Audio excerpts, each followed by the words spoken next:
So I have a question for you. How is it that the director of NASA's Marshall Space Flight Center from 1960 to 1970, Werner von Braun, has Psalms 19:1 engraved on his headstone?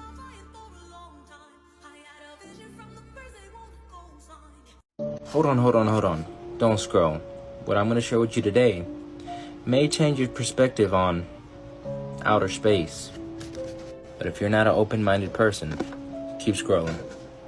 But if the International Space Station is in space and space is empty, but someone please explain this to me. NASA alarmed that astronaut spacesuits keep filling up with water.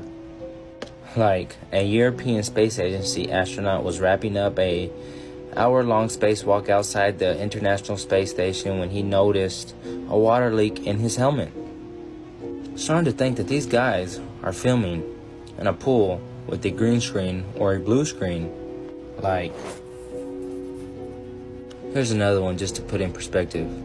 But starting to connect the dots now, NASA admits on their website that they literally have the exact replica of the ISS in their pool.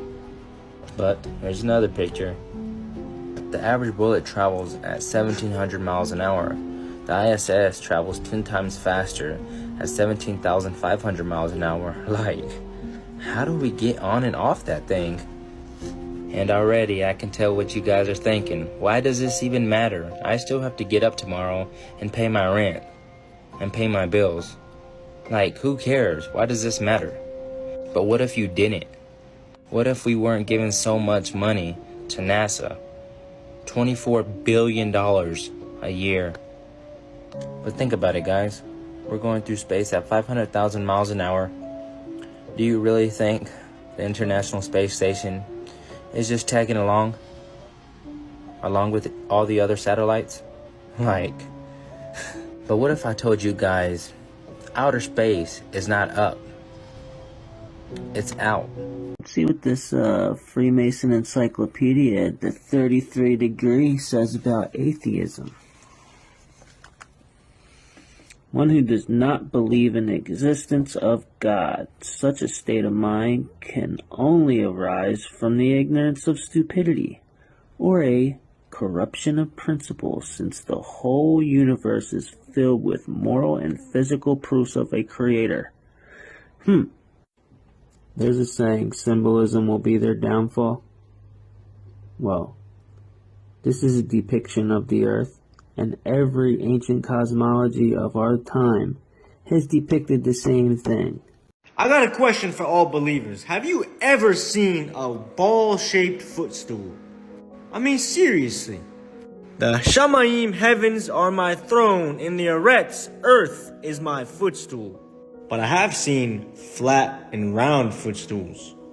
It is he who sits above the circle of the earth, and its inhabitants are like grasshoppers, who stretches out the Shamayim heaven like a curtain and spreads them out like a tent to dwell in. A circle with a tent to dwell in. That's the firmament. Genesis chapter 1 verse 7. I have never seen a tent in the shape of a ball. That would be impossible. But this would resemble a tent. The pictures that you see of space are all CGI. They're made to get you to not believe in the Most High. They don't want you to believe that there's a creator. His name is Yahuwah. And this is the true Hebrew cosmology of Yahuwah's universe. We have the flat, stationary earth. Indeed, the world is established, immovable. We're not on a flying ball flying through space at thousands of miles per hour. The firmament dome goes over top of our earth. Have you, with him, spread out the sky, which is strong and as a molten-looking glass? The firmament. And the sun, moon, and stars are actually inside of that firmament. Yahuwah, our creator, is up close and personal. He did not create this massive universe. So big they say that we would just be a speck. No, he did not. We are the apple of his eye. We are the center of his creation. They've been programming us with this stuff since we were babies. Renounce it. The truth is in the word of the Most High Yahuwah, in the scriptures. Go read them for yourself. What's up, guys? It's Tyler with Flat Eartheism. And I just want to tell you a story real quick. And first, let me tell you why I want to tell you this story. Is if you're struggling with understanding the flat Earth and the cosmology of a geocentric Earth versus heliocentrism, maybe it'll help if you understood the history. As I know for me, once I understood the history of where it all came from, things were a lot easier to digest. So, and although I highly recommend it on reading the Bible and being a Christian, I mean, from my heart, that's what I recommend. You don't actually have to be a Christian or read the Bible to understand what's going on with this whole flat Earth versus globe battle, okay? Without getting into names, dates, and specific facts, I'm just going to go real quick, all right? The Roman Catholic Church, for 1,000+ years, had rule over the earth. They were controlling everything. They still do. But, okay, from like 1,000 or 1100, 12th century, okay, they were telling people that you need to pay the Pope for your salvation. You need to come to church and praise God through a priest. It's the only way you can connect to God is through a holy place.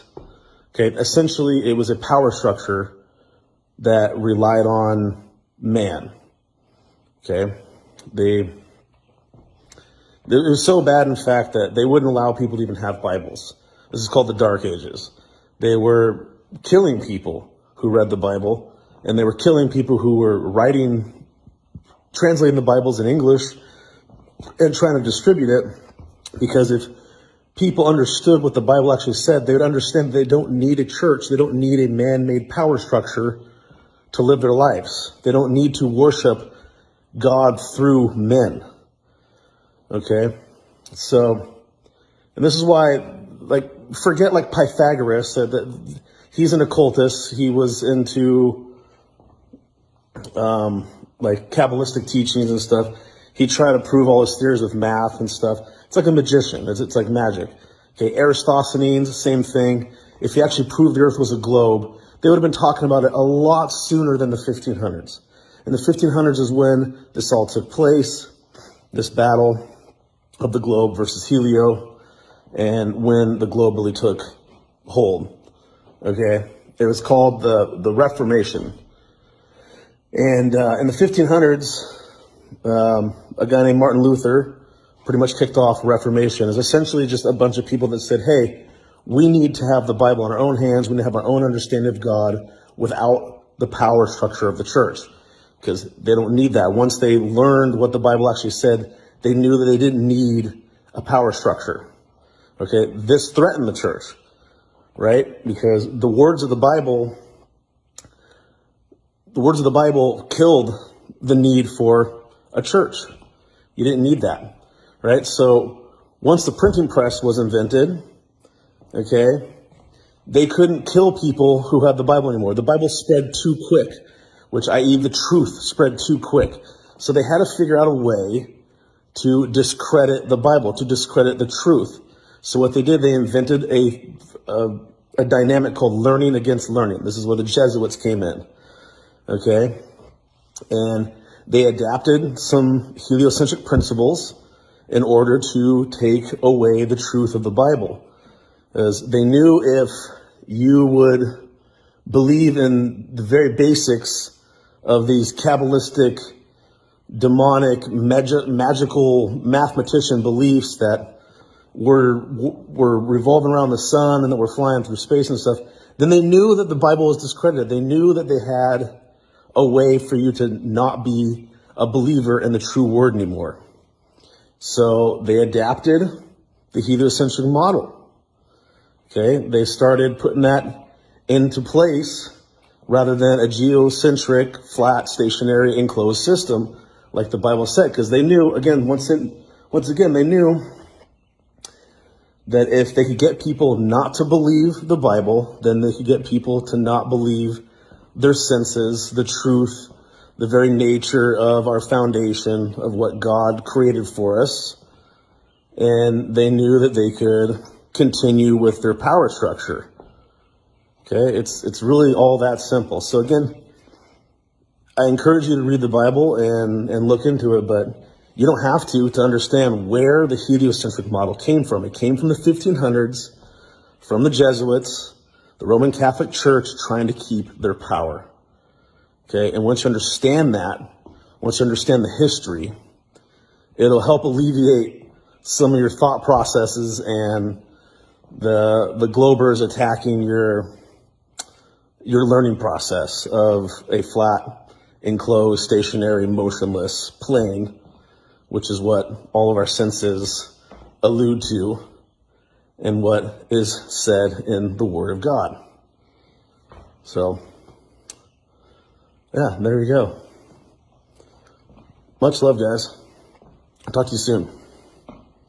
Does anyone actually still believe that this piece of junk went through a space vacuum 238,000 miles away and landed on the moon? Yeah, this is what NASA's saying landed on the moon. I mean, just look at this thing. It looks like it's made out of cardboard box, aluminum foil, and duct tape. Yeah, that's right, duct tape. But remember the moon buggy they took to the moon? Yeah, well they're saying they used duct tape to hold it together. You guys don't believe me? Well, let's ask NASA. NASA admits that they used duct tape to hold the moon buggy and moon lander together. Not only did this thing land on the moon, but it took off. 99, proceeded, 3, 2, 1, ignition. Right away, Houston. Vector good. X5. Like, who filmed that? Who stayed and filmed that? But that wasn't the only time they used duct tape. During the Apollo 13 lunar mission, on the spacecraft an oxygen tank exploded. After many hours, the engineers came up with a plan to modify the canisters using duct tape. But guys, shadows don't lie. NASA does. The stars you see in the sky are actually angels. They are not these big balls of gas and fire like we have been told. We know according to Genesis 1 that the Most High placed the stars, the sun, and the moon inside of the firmament dome, which would make it impossible for them to be these massive balls of gas and fire. When they've told us that stars are actually much bigger than the earth, so this would literally be impossible. If we go to Matthew chapter 2 verse 2, we're going to figure out what a star is. Where is he who has been born sovereign of the Yahudim, or king of the Jews? For we have seen his star in the east and have come to reverence to him, or to worship him. He's talking about the Messiah who was just born. And see, the star which they had seen in the east went before them, until it came and stood over where the child was. And seeing the star, they rejoiced with exceedingly great joy. So you're probably wondering, how can a big star go and stand over someone? Because they're actually living beings. They are messengers, angels of the Most High. Now here is a description of one of these heavenly messengers, one of these angels. As for their appearance, all four looked alike, as if a wheel in the middle of a wheel. A wheel inside of a wheel. Now here are some real photos of stars taken with a high zoom camera. What do you notice? They look like wheels inside of wheels. Pretty accurate to the description that was given there. Remember, Satan drew a third of the stars of heaven and thrown them to the Eretz, the earth. That's referring to the fallen angels, right? The stars. Which kind of makes sense why they call these wicked celebrities stars. While you are waiting 55 seconds to see this rocket hit the firmament, let me quickly remind you about Operation Starfish Prime, which was a high-altitude nuclear test conducted in 1962, in which it appears that they tried to fire a rocket at the firmament. When you have a projectile hit a solid object, it typically will turn into what looks like a starfish. That's why I think they called it Starfish Prime, because a projectile fired against a solid object, upon impact, will look like a starfish. Check that out. The operation that was conducted after that was called Operation Fishbowl, in which they tried to do the same thing.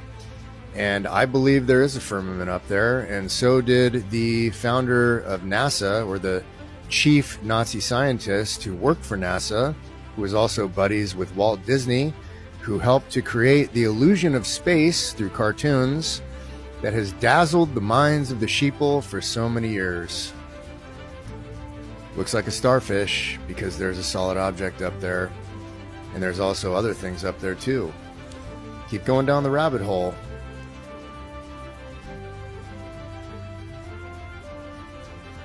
I'm sorry, but these flight paths are making no sense if we live on a supposed globe. So let me try to make this as easy as possible. Let's try going from South Africa to Australia. We should be able to make it in one go, right over the Indian Ocean, if we live on the supposed globe. Alrighty, so here we have Johannesburg, South Africa to Perth, Australia. Let's hit search. Alright, let's do one stop. Okay, can anybody make sense of this? So we go from Johannesburg to Dubai. What? And then Dubai to Australia? Like, that's a little strange. So hold on, let me make sense of this. We go from Johannesburg to Dubai, then to Australia. Like, why didn't we do this? I mean, after all, this is what we live on, right? But when you take a look at it on the Gleason's map, which all pilots use, by the way, we have Johannesburg, South Africa, Dubai, then Perth, Australia. Look at this. Wow. So it makes perfect sense on the Gleason's map. Absolutely no sense if we live on a globe. Why didn't we do this? I'm sorry, but that is just one of the strangest things. Johannesburg, Dubai, then Australia. Wow. I mean, what else is there to say? I'm watching this movie, Gods of Egypt, and I'm like, wait a minute, is that a flat earth? No, it can't be. Oh, it is! Local sun and all, it's a flat earth in an old Egyptian movie. But wait a minute, remember when Justin Trudeau said, I got fascinated with the idea of flat earthers. Now, this is an entirely new phenomenon. There wasn't really any moment back in recorded history, the ancient Greeks or the ancient Babylonians or the Incas or whoever else, who actually wondered whether the earth was actually flat or not. And Christopher Columbus, they knew the earth was round. There was no danger he was going to fall off the edge of the world. That wasn't what people worried about when he was setting off to discover the Americas or discover a shortcut to India. But recently, over the past few years, a whole bunch of people have decided that the world is flat. Now, everything we know about science, from the people we've sent to the moon, to the photos we've taken from space, to how we explain day versus night and seasons, we know that the earth is round. so now all of a sudden the ancients did believe in this? It came in the mail and y'all are opening it with me. Ooh. Smell it. Woo!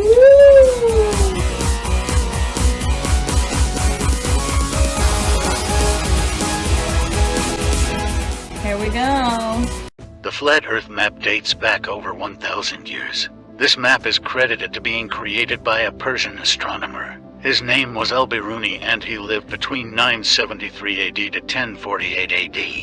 It's the official map of the United Nations and also the United States Geological Survey. It used to be present in many places before the creation of NASA and the Antarctic Treaty in 1959. Here you see it with Admiral Byrd.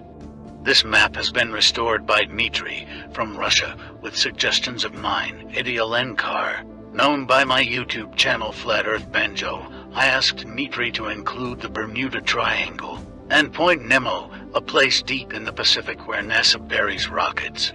Then Robert Tozzi, a professional mapmaker, came along and enhanced the map even more. There are many people now selling this map online, but if you could order it from my online store, I would greatly appreciate it. Visit my online store now and order one of the items. I humbly thank you.